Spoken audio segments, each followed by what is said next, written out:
الخبر اللي أثار ضجة اليومين اللي فاتوا هو إصابة الفنانة رجاء الجداوي بفيروس كورونا، وبإنها دخلت المستشفى علشان تتعالج.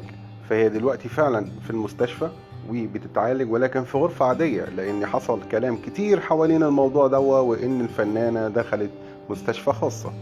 وصرحت بعض المصادر الإخبارية إن الفنانة فعلا أصيبت بفيروس الكورونا، وتم عزل الفنانة في مستشفى العزل بالإسماعيلية. صرحت الفنانة: خافوا على نفسكم عشان ما توصلوش للي أنا فيه. الفنانة رجاء الجداوي عارضة أزياء وممثلة مصرية، تعتبر من أقدم الفنانات العربيات المستمرات لحد اليوم، بعد الفنانة ميمي جمال، حيث كانت بدايتها الفنية من خلال فيلم غريبة عام 58، وسنوات عملها السينمائي وصلت 60 سنة. واسمها الحقيقي نجاة علي حسن الجداوي، وعندها بنت واحدة اسمها أميرة.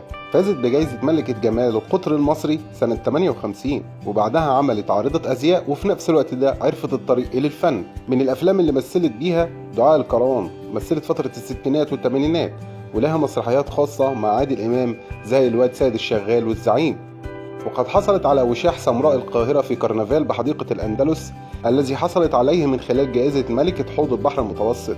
من أفلامها عصابة حمادة وتوتو، تجارة السموم، أيام في الحلال، ترويض الرجل، يوميات امرأة عصرية، البيه البواب، أزواج طائشون، ليتني ما عرفت الحب، ابتسامة واحدة لا تكفي، لا تبكي يا حبيب العمر، يدفع الثمن، حدوتة مصرية، أيام الحب، بابا عايز كده، كرامة زوجتي، معسكر البنات، القاهرة في الليل، الفرسان الثلاثة، زائر الفجر، 3 نساء، هاتولي راجل، غش الزوجية، شيك عمارة، التجربة الدنماركية، فيلم ثقافي، ليه خلتني أحبك، غريبة، دعاء القروان، نور الليل، وأكثر من 30 فيلم. ومن المسلسلات ابن النظام، أهلا أهلا بالسكان، عائلة الحاج متولي، ابن الأرندلي، بشرى صار، أزمة سكر، ما تخافوش، هانم بنت باشا، 7 شارع السعادة، حق مشروع، للعدالة وجوه كتيرة، الراجل الآخر، السندريلا، تامر وشوقية، دعوة فرح، لا أحد ينام في الإسكندرية، العميد 1001، خليها على الله، سارة، عندما تثور النساء، مبروك جالك قلق، عيش أيامك، حد السكين،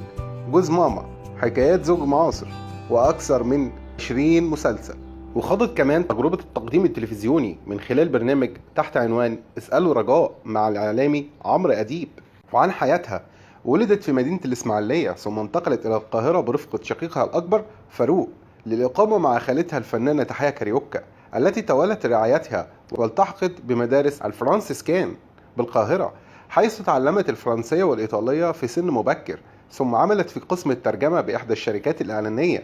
تزوجت من حارس مرمى النادي الإسماعيلي ومنتخب مصر الأسبق حسن مختار، وأنجبت منه ابنتها أميرة. أعلن في 24 مايو سنة 2020 إصابتها بمرض فيروس كورونا أثناء تصوير الحلقات الأخيرة من مسلسل لعبة النسيان، وتم نقلها إلى أحد المستشفيات العزل الإسماعيلية وفقا لتوصية من وزيرة الصحة هالة زايد. وبكده كان كل الأخبار عن الفنانة رجاء الجداوي، وانتظروا آخر الأخبار. ويا ريت كلنا ندعي لها بالشفاء وإنها تقوم بألف سلامة، هي وكل المصابين بهذا الفيروس. والسلام عليكم ورحمة الله وبركاته.